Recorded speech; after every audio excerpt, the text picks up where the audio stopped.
You're listening to the Juice Monkeys podcast. Where'd you find this?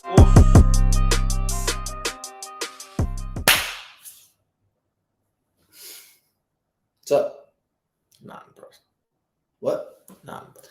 Hey, What's up, guys?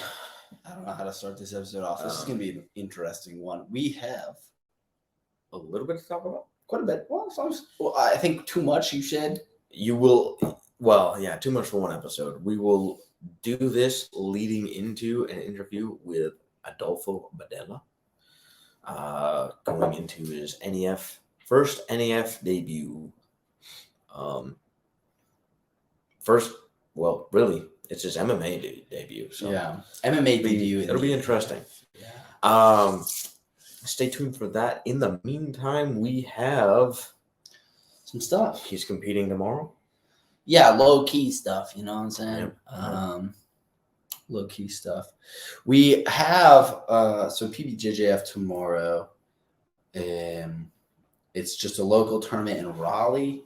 I think I have one guy Oh, really? in my bracket. So if I get silver, y'all know I got Yep, it's good. one loss. Yeah, so I'm gonna try to find some stuff on here as well.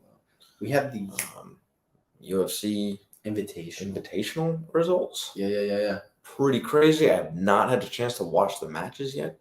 I really want to, though. Honestly, I'm not really surprised by any of the results. Yeah, by any of the Any of the top results, at least. I haven't been through all of them. But the Felipe Pena versus Craig Jones, not surprised there, to be honest. Craig Jones is a monster. I know he gets silver all the time, but nah, he's one of the gotta top. be one of the best in the world. He is known for being the second best, and if Yeah. Gordon's not competing, then he's the best. Yeah. So, Craig Jones obviously showed out. Yeah. Beat Felipe Pena in the EBI overtime at the UFC Invitational 4. Which is not surprising either, because Gordon Ryan didn't sub him either. It was just a really long match that Felipe eventually gave up. Yeah. So How long was it though? I don't think it was. it wasn't long. crazy long. Was it? It was still. 30 minutes or something like that? Okay, so it's long for us, but it's not long for not crazy, but unlimited time. Like he essentially tapped to pressure or just like relentless attacks. I Yeah. guess. I do think Gordon was gonna win that regardless. Yeah. No, I agree. But needless to say, Felipe. That's not to take anything away from Felipe Pena. Yeah. Felipe Pena is one of the greatest as well. Mhm. Craig Jones just decided to beat him that night. Yeah. What was it? Last night? Yeah. Yeah. So, and then we had Nicky Rod took the tournament. Mhm. Beat. I'm not there was surprised. I think he will be the greatest in the world at some point. Yeah, I think he's well on his way for that. Yeah. If anybody beats Gordon, I fully expect it to be him. He closed the gap. As much as I love Gordon, if he hears this some crazy way, I'm sorry. I'm gonna tag him. I'm gonna tag him. He somehow finds my art when I tag him, so he'll see this and tag. But he knows. Yep. Love you, Gordon. But if there's gonna be somebody, if anybody has a chance, I think it's him. yeah, for sure. Let's see who else. Oh yeah, There was Nicholas Margali versus Cyborg. Honestly, I love Cyborg. Again, I was not surprised by that one. I expect Margali to take that. He's moving up. He's doing super well. I expected that. And again, I haven't watched the match, so I don't know how it ended yet, but I will for sure. Yeah, I didn't actually get to watch it. I was trying to find like crack streams. Yeah. I'm too poor to pay for the everything, dude. I pay for all of the. It's too much at this point. Yeah, which I was thinking about it when we started a gym, bro. I have an idea, dude, and this is just. I mean, I'm sure. I know gyms out there do this. Mhm. You have your gym, you set up your gym account that you can subscribe to. No, I mean yes, but you have your gym, you have your like gym theater with all like the stuff set up, and you have all we've your talked about that. Yeah, dude. That's can't wait. True. But yeah, no surprise there either with Nicholas or really any of the guys we mentioned, Nicky Rod, Craig. Gosh, I really wanted to watch that one, but unfortunately I did not get the chance. The UFC paper, dude, I also looked at the UFC Fight Pass Instagram story and it said special offer for tonight's card. And I looked and it was the same $9.99 a month. Oh, yeah. That's not a special offer. It's the same. Yeah. What are we playing? What are we kidding, dude? Was it pay-per-view? No, it wasn't. It was you subscribe to the thing and you get it for free. Okay. It was no special offer. It was all verbiage and marketing just to make it look better than it was. But needless to say, looked like an awesome event. I did get to see some of the undercard. Gordon Ryan put out a $500 bounty on any and all B team athletes. Really? So anyone that was going against a B team athlete got a $500 bounty if they won. Mm-hmm. One guy did. It was a Russian, I believe, or that's funny. I mean, I guess it gets publicity. He beat Rita, the guy that beat Cyborg in the ADCC. Mm-hmm. So I mean that was interesting. He got $500. I mean, I feel like that's exclusively for publicity because if I'm at that level, $500 is not going to make me compete. That's what I was thinking. I was thinking about like this tournament is $30,000. So whoever wins this tournament, if they beat one B team guy, they get $35,500. Okay. Yeah, drop in the bucket. That's not even going to cover the taxes for the $35,000 bonus. But okay, so whatever. We do have a Q&A, first and ever Juice Monkeys Q&A question by Nelson here. This one is: have you guys ever done weightlifting specifically for jiu-jitsu improvement? So kettlebells, Bulgarian bag work, Zercher squats, front squats, barbell hip thrust, floor chest press, pull-ups. Go pull-ups? Go pull-ups. What's a go pull-up? Do you know? I'm not sure what that is. The rest of them I do know. Floor chest press, yes. We've done them. I've done them at least. I don't know if we've done them together. I did them with my team in 29 Palms. You lay literally on the ground and you do chest press with barbell. Mm-hmm. I've done those. We've done the hip thrust, the barbell thrust. We've done the Zercher squats, right? We've done them. Yes. Let's see what else. Honestly, a lot of those I used to do with Dale up in Maine. A lot of those. I did those in circuits. He really liked the setup to do. He would have like probably 2-3 groups of people grappling, and then everybody else would be on a different station in a circuit, and then it would be, I don't know, 2 minutes, 3 minutes. You rotate through, and so you'd get a section at each station, and then you'd grapple somebody, and then go back to each thing. So it was kind of it was exhausting. Definitely, I highly recommend doing that for competitions. When I was doing his workouts, I have never recovered faster in my life. I could go all out, be completely dead, and then 5 minutes later, after like resting a little bit, ready to go again. That was the fitness of my life, to be honest. Quite a bit of my like get up and go and just endless, unlimited gas tank, if you will, definitely came from doing these kinds of exercises and in excess. Like I was working with the Muay Thai team out in 29 Palms on that Marine team, and Paul Wu's jiu-jitsu curriculum, if you will. I mean, we were really doing our own thing out there, but it definitely came, like my gas tank that definitely came from a combination of the two. We were doing a lot of the kettlebell workouts. You're swinging and you're doing 2 minutes on that. It's a 5 to 10 second break in between the next thing. You said you're doing circuits, so you're doing like 6 workouts with a total of a minute break in between all of them combined, right? You're doing the battle ropes. You're doing the ball up against the wall. You're throwing the ball up against the wall. What else do we have? We had the assault bike. We had,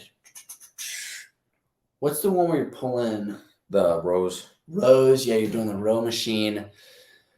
What else? We had a sparring one, like you said. Yeah. So, dude, those kinds of workouts destroy your body, but in the long run, make your cardio. That was one thing. Insane. Yeah, Dale really liked things that tied the full body together, things that didn't isolate specifically. Because when you're grappling, you don't isolate things. It is your whole body. So he really thought, like kettlebell workouts, he loved especially. He knew some guys that, like, when he was working his way up, did that, and he would go out to sand pits and just kill yourself with a kettlebell workout. So he loved putting those in there. And when you're doing those, you don't do enough weight so that you hurt yourself. Really, the form that we were doing, what we did, it was very difficult to hurt yourself while you're doing it, which is also a massive benefit. Versus a lot of times lifting weights, there is a serious concern that you could, blow your back out or whatever if you don't do something exactly right. But yeah, I mean, and to add on that, we were pretty lucky where we were at. We had like a ninja warrior type setup, so there was monkey bars that we'd use as part of the circuit. A climb we used a lot. And yeah, I do highly recommend those kinds of workouts. Yeah, man. I think as long as you're like incorporating your entire body, it's gonna help you and benefit your jiu-jitsu. There was like a follow-on question, like not really question, but like appreciation for our points / purist jiu-jitsu conversation that you and I had. I do want to go out there and say, like, the points versus purist jiu-jitsu is not completely the right approach to saying it's points versus sub only. Purist jiu-jitsu is it still incorporates both games. It's just not necessarily counting points as points. You're still attacking and going for the things that you're for in order to get points. You're just not necessarily being scored for them. Right. So you still got to recognize the value of good positioning. Right. So like saying points jiu-jitsu isn't necessarily purist, not totally correct. Yeah. It's definitely, it's all inclusive. Everything in a jiu-jitsu competition is quote unquote purist. You're getting subs, you're getting points. The points only correlate with getting good position. So it's still purist jiu-jitsu, So I just wanted to kind of point that out and, make that realization. It's all good knowledge and good things to know, whether you're a sub only or a points player. You should know both. You should know everything, There was something with I had a project. I just started school.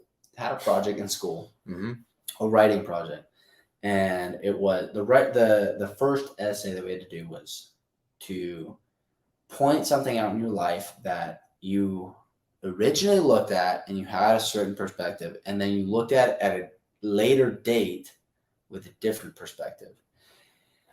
I mentioned my Boston Naga competition. Where I had zero recollection. I had no idea what points were. And then I went back 9 years later. I'm telling you, 2 weeks ago, time now. Okay. and I watched that video, I scored 0 points. 0 points. At the time, 9 years ago, when I first, like my old man and myself, we were talking about it. We definitely thought we did enough. We were aggressive. We were attacking submissions. We were moving. We were fast. All this and that. We scored 0 points in the actual game of jiu-jitsu. If you don't understand the game of jiu-jitsu, then moving fast and being aggressive and just like breathing hard and grabbing and doing things, you're doing nothing. Yeah. Now, 9 years later, I go back and I watch this video and I'm like, what? I did nothing in this entire match. Like 3 matches, I did nothing.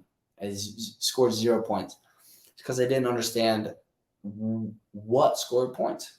So the whole essay, I just wrote basically that. The importance of understanding the jiu-jitsu points early on, I think is very significant. I think if we can teach that at a very early level, people, when they're first going into their first competition will understand the difference between sweeping and reversing. Yeah. Well, and to be honest, it wouldn't even be important necessarily as a way to win. It's important in that it emphasizes correctly the positioning versus like I genuinely think my focus at that time was not correct.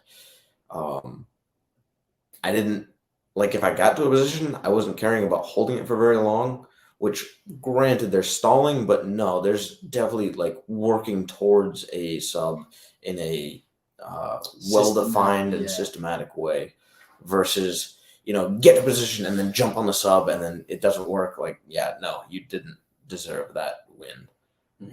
So being able to get to a position, maintain long enough to get to where you can move to the sub, that is worthwhile and important.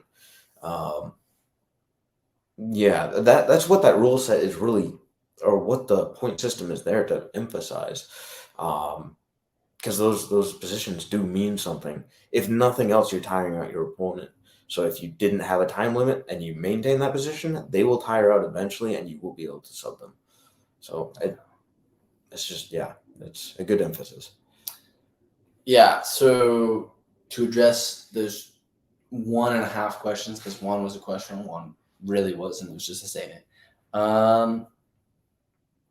Definitely points versus sub only. You should know both. You shouldn't. It's not purist versus points. It's jiu-jitsu as a whole, right? And then the other question: do we do workouts, lifts, or whatever that complement our jiu-jitsu? For sure.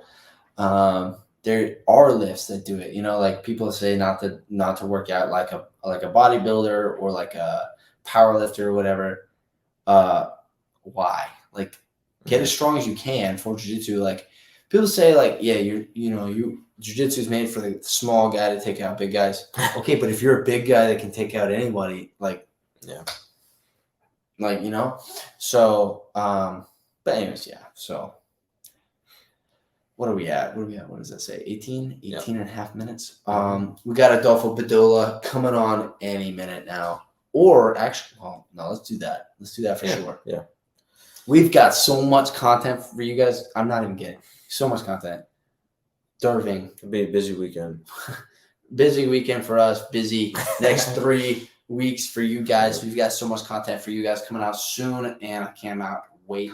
We do have somebody coming back. Oh, man. We got so much. There was a UFC fight night last week. We got a UFC fight night this week. We're not even going to do picks on this.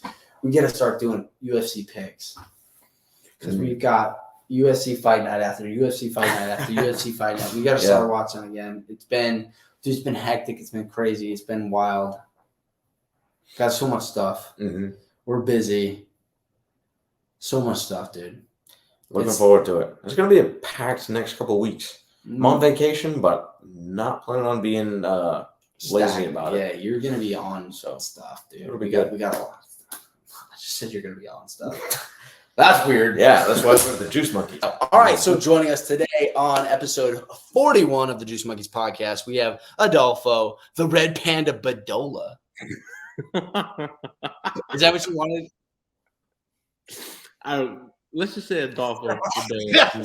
We'll work on it. Not at all. Actually. Future episodes, we'll get it out of the way. Yeah. We're going to talk about the NEF debut you got going on, just announced, short notice. Talk to us about what's going through your head, bro. It's exciting, you know.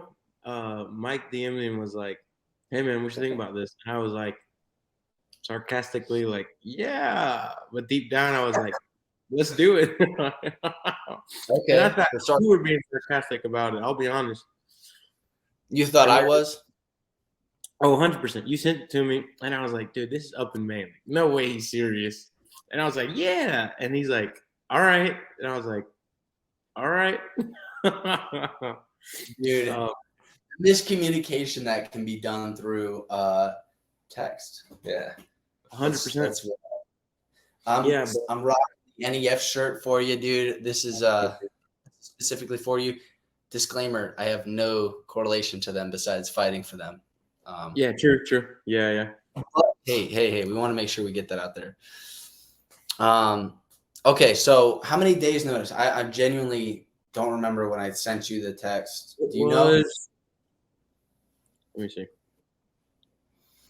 You let me know. I'm pretty sure it was Monday. So 1, 2, 3, 4, 5, 6. So less 7, than 2. 11, 12. 13 days notice. Less than 2 weeks notice. Less than 2 weeks notice. Yeah, man. Pretty good. This is the debut. This is a debut. Do you know anything about your guy? I watched a little bit of his last fight.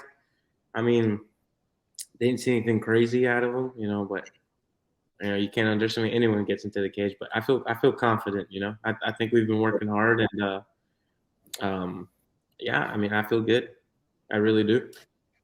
So originally you were preparing for a fight in mid-September, right? Mid-September. It was actually supposed to be the day after my birthday, September 16th, in my hometown of Winston. So I was going to be pretty cool. We were supposed to start camp camp was supposed to start July 8th. Wow. Hey, so, I didn't even think about that. Wow, dude. This is the camp. This is the camp. I'm blown, dude. I genuinely didn't even. That's amazing. So July 8th, we have the beginning of your camp for September. Yeah, beginning. It's my first spar around. No, I'm joking. Yeah. let your opponent know that when you step out there. I'll be like, you're my warm up for September. Dude,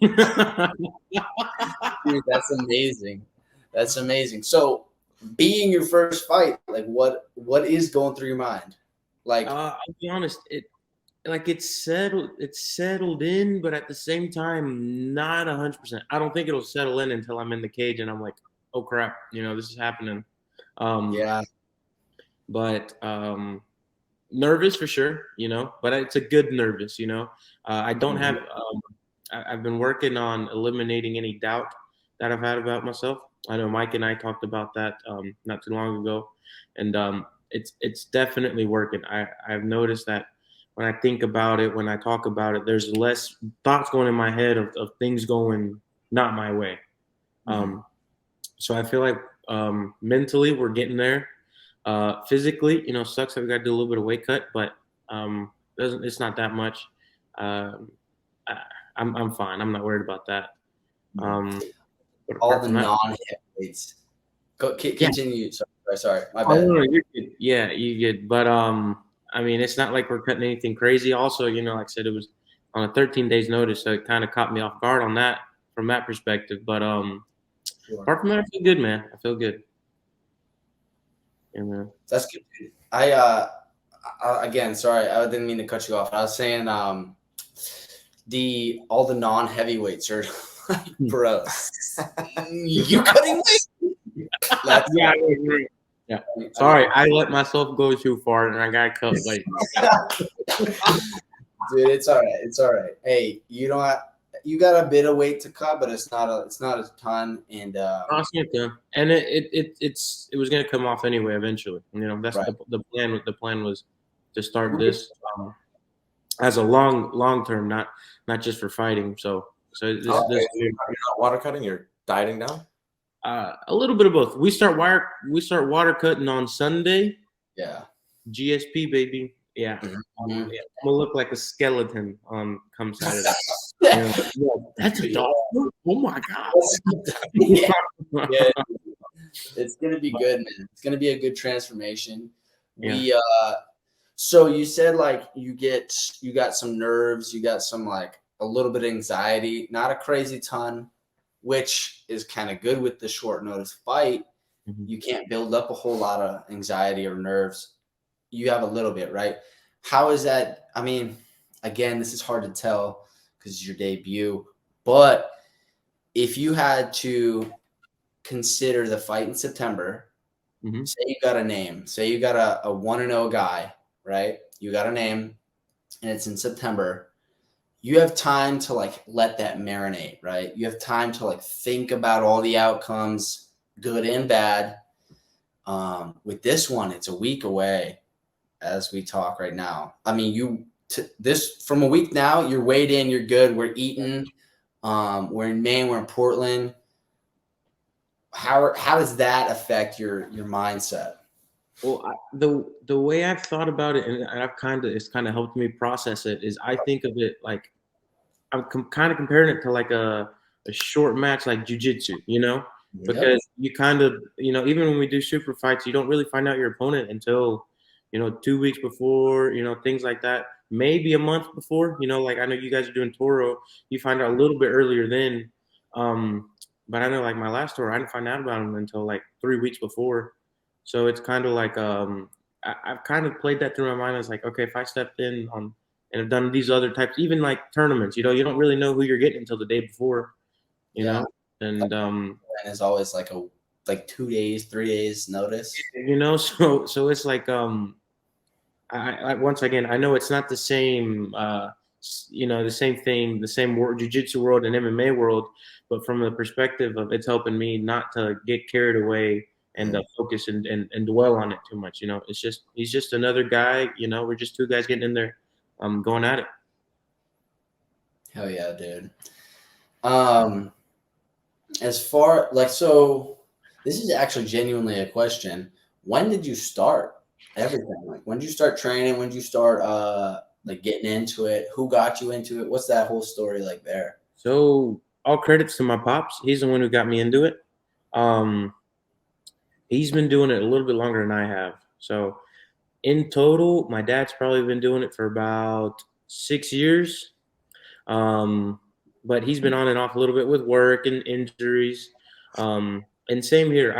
I would say my first taste of the mixed martial arts world, jiu-jitsu to be more specific, was in like 2017. I think it was my junior or senior year of high school. That's where I met Devin, our head coach's son. Yeah, I always love to tell that story because I'm grateful that I had that experience, because I think if I would have experienced jiu-jitsu any other way, I would have been like, oh, this is a piece of cake. What was that experience? So I walk into this class. Devin and I are the same age, so he was 16 at the time. And I was in pretty good shape, I think, at 16. That's when I was, in my soccer prime, and in high school at least. And I remember I walk in and Coach Chad, like my dad introduced me to him, all this, and he's like, hey, I'm gonna put you with my son, he'll take it easy on you. You're new, all this crap. So class goes by, it's like a fundamental class. So it was nothing. At the end, we do King of the Mat. Yeah. And yeah. Oh my God. I got thrown around, and mainly by Devin. And that's what I think got to me more than anything, is like, because Devin was this scrawny guy, like nothing but bone, and I was like, if this little kid can throw me around, I think it didn't affect my ego. And if anything, I think it made me like question, like, how is this possible? I want to learn, Yeah. So I'm glad it had that type of I had that type of reaction instead of like, a lot of ego guys go in there, they get whooped, and then they're like, oh, screw this doesn't work, it's not for me, which we've seen a lot of that. But I'm glad I had that type of reaction. But like I said, so sorry, I got a little off topic, but from 2017 to like 2018, or to like 2019, I would just train on and off. Mainly striking is really what it was, because I was like, jiu-jitsu, I don't want to do this. I want to learn how to punch people, So I'd say I've been training more striking than I have jiu-jitsu. And then COVID happened, and when everything opened back up in 2020, It was like the end of 2022, I believe, right? No, this was before that. I'm trying to think when we dropped, because I moved from the most strict state in the country, California. Yeah. Oh, you know how I can figure it out? Amazon. You bought something. I bought my first gi. Well, okay, so what was while you're looking that up, what was the difference? Like you said, because obviously Nate kind of like said it. I don't know if it was heard, but there's the exciting part of the striking, right? Oh, 100%. It gets the adrenaline going, I think. Right. Like for the non-martial artist that I considered myself at the time, you don't really think about jiu-jitsu as is entertaining. You're like, it's boring, bro. Right. Boring. It is. You watch a UFC fight, and if you don't know what's going on, you're like, stand them up. You start booing, that. Yeah. Everyone loves to see a knockout. That's all. I mean, that's what most people watch it for. So I think that's why I was kind of drawn to it. And then growing up, with me being Mexican, boxing has always been has always been our main thing. So we used to train. My dad used to take us to a boxing gym when we were little, but we didn't stay long. We maybe stayed like 3-4 months, and we do it like 1 year we did, 1 year we didn't. It just depended on how we were doing, So I've always had that. Always loved the fighting aspect of it. The boxing, the kicking, things like that. But once we came back to the gym, once I came back to the gym, so I stopped playing college ball, and that's when I came back to the gym. So yeah, it was right after COVID, like 2020, and that's when Marco Fuentes, a guy from one of our coaches at the gym, he came back about the same time I did, and then Dervin was back, who's my wrestling coach, and my jiu-jitsu dad. But they came back, and that's kind of when I like felt in a good place, especially with Dervin. For those that don't know, Dervin's kind of taken me under his wing, and that's why I call him my jiu-jitsu dad. He's truly forged me into a little. As far as my jiu-jitsu game, all the coaches have played a great part, but he's played a huge deal in it. Sure. The brutal butt whoopings, but they'll pay off. Yeah, your pressure game has gotten on point. Notably within like a week. Yeah. What was it was a TFA 1 or 2. I think it was 1. TFA 1. TFA 1. And then a fight to win the next weekend. And you fought the same guy. It was just because, what was the reason? They couldn't find any heavyweights. They couldn't find any. I think there weren't. I got offered another guy first for fight to win. Right. And I accepted, and then he declined. And then that's when they asked Clinton, and they asked me, and I said, "Game on, baby." Good rematch. Yes, it fueled me. It was good. Yeah. Let me tell you, the week leading, I don't know. Did you roll with him at all that week? No, I didn't that week. No. That week between the match, the first Clinton match and the second one, I was like, "What?" Bro, the pressure game was on point. I mean, I saw the difference in the match. I mean, that was wild. Like, you walked past him and just dominated. Well, dude, I felt like I do that to myself a lot. Like, I'm not afraid to admit when I've lost, but I will always challenge when if I'm beat, you beat me, Right. But I will never. I'll always lose. But there's a difference between me losing to someone and me losing to myself. In that fight, I lost to myself. You know, I just couldn't do the simple stuff, and it was just little details that I went back and watched, and I was like, just mad at myself, you know. Yeah. And then Marco would yell at me, and then I think y'all played a part in it. Durbin definitely was pissed. So kind of like I went back one day, and I kind of told myself, it was like, I didn't lose that match because he was better than me. Like, I lost to myself, you know. And then when he Seth Daniels texted me, and he was like, "Do you want to fight Clinton Stanley?" I was like, "Yes." I didn't even say anything else. It was just yes. And that just fueled. It just threw a fire in me to get better, and it paid off. It paid off. You know, I felt like I dominated him, and it was a good time. Yeah, I do feel like since then your confidence level has gone up rolling with you because you're exhausting now. Not a fun dude to roll with, and that's a good thing. Yeah, well, it definitely has, you know, and I'm a big advocate for that. You know, growing up, I've always been a good guy, you know, well mannered, you know, things like that. But I felt I definitely will say growing up, especially as I got into like high school, I was more of I need to do things to be liked, you know. Never a pushover, but definitely one of those guys. And I know definitely since I started doing jiu-jitsu and training, striking, and all this, I could give two craps what you think about me now. You know, I definitely not that I think I'm the. I like to think I'm the baddest guy in the room.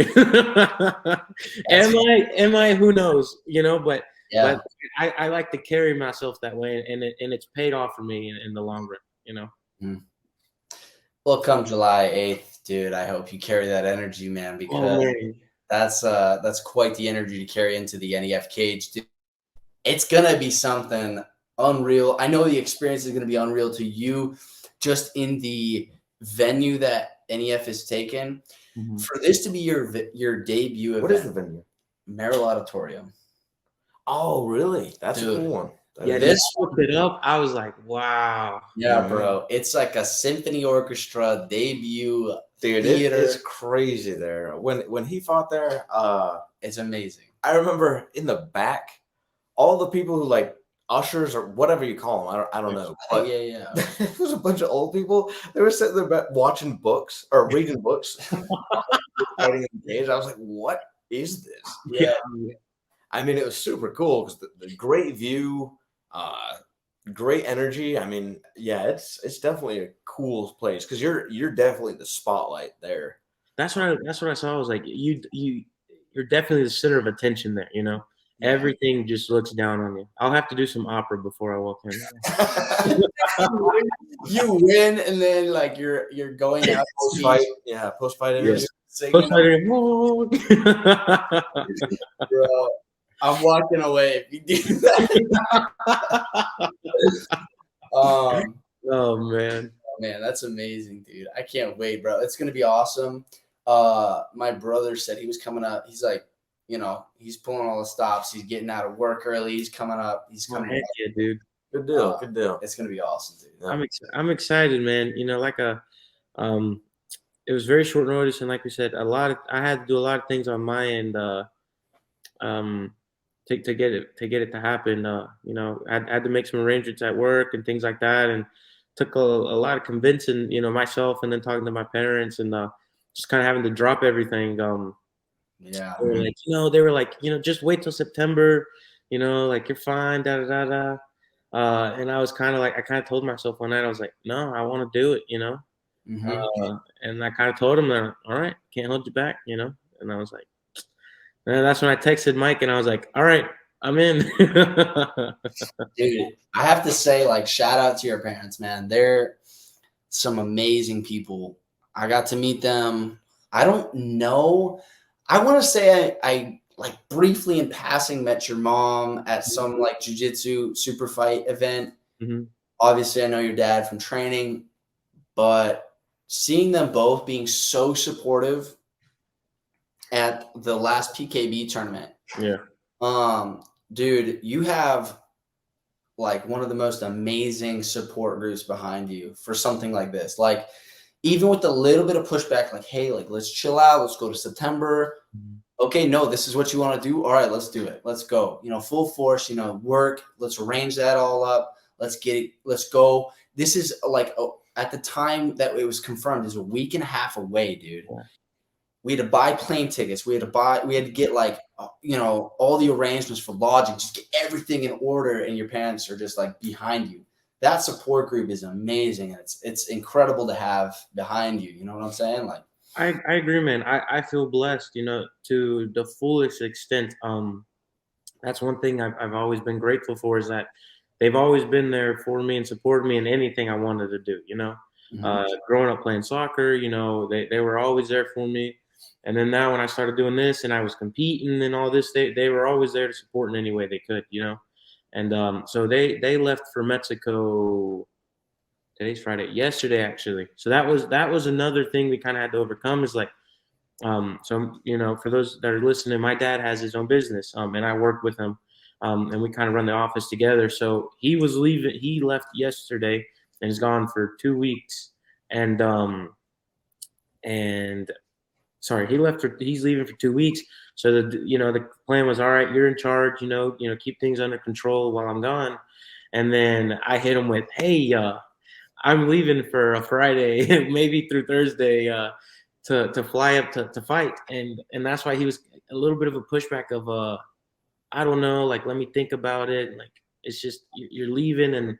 And shout out to my little brother as well. He's stepping up this summer and helping in the office as well. So that's been a big plus as well. Like, going back to just having an amazing support group, like not have to worry about, the little things, like taking care of taking care of the business, just things around here. It's a nice thing to know that I'm never alone. I've always got people to rely back on, and not even family. Aside from family, you guys, people at the gym. Like I said, Dervin, Marco, y'all too, Mark, Chad. It's nice to know that I've got a good support group, and our gym is a good support group as well. For sure, dude. It is quite, it's like anywhere you go, it's like a cult, any gym you go, it's a cult, bro. I have a feeling your opponent is going to be watching this. Is there anything you'd like to say to him or the organization, NEF, anything else before we close out and kind of close this interview? First and foremost, thank you to NEF for the opportunity. Super grateful. Thank you, Mike, for kind of sending that over to me, and helping me kind of get situated with what forms were needed and all of that. That's been a hassle. Shout out to a lot of people who helped me get all that going. I'll leave it at that. And if you know, you know. Yeah. And to my opponent, man, don't underestimate me just because it's my first fight. I'm hungry. I'm coming for the kill, and we'll see you next Saturday. Any shout outs before we disband from this? Shout out DCBJJ. Shout out Juice Monkeys. Go to their website. My fight shirt is on there, and they've got amazing. Say what? No, yeah. That's right. Good click. Good link there. Buy Adolfo's fight shirts in our website and get you a cool hat, T-shirt for the summer, a tank top. Rep the Juice Monkeys. Get the name out there. Shout out to Amp Fightwear and DD214. They play a huge role in getting us out there and supporting local fighters and competitors as well. So like I said, back to just nice knowing we've got a good support base and doing what we love. Apart from that, shout out Granite Works, my company. Definitely couldn't be doing this without it. Yes, sir. I was waiting for the big one. Yeah, man, definitely a big one. The big one. Anyways, brother, what's the Instagram handle for it's Adolfo Bedolla or what? __ Adolfo Bedolla. So hit me up on there. And I've also got at Adolfo Does Jiu-Jitsu. That's kind of more of my jiu-jitsu MMA page. I'm trying to stay a little bit more active on there. Follow your boy, and let's go get this dub next Saturday. Hey, all this content's going to be on that Instagram page. I hope so. Right. Definitely, that 100%. We're growing that one. We're growing that one. Slowly but surely. Hell yeah, dude. All right, bro. Well, it was amazing to talk to you. I don't know if you want to add to anything. It's great having you on. Really will be fun to see you competing in the cage finally. Yeah. Long awaited time. Watch you put in the work so far. So it'll be super exciting to see you apply it now. No, thank you guys for having me. Always a pleasure. Absolutely, brother. Well, we will talk to you later. Probably after your fight, after the dub. Sweet. Yeah. Sounds like a plan. Hopefully this isn't hurt as much. All right, brother. You have a good one. See you, man. Peace.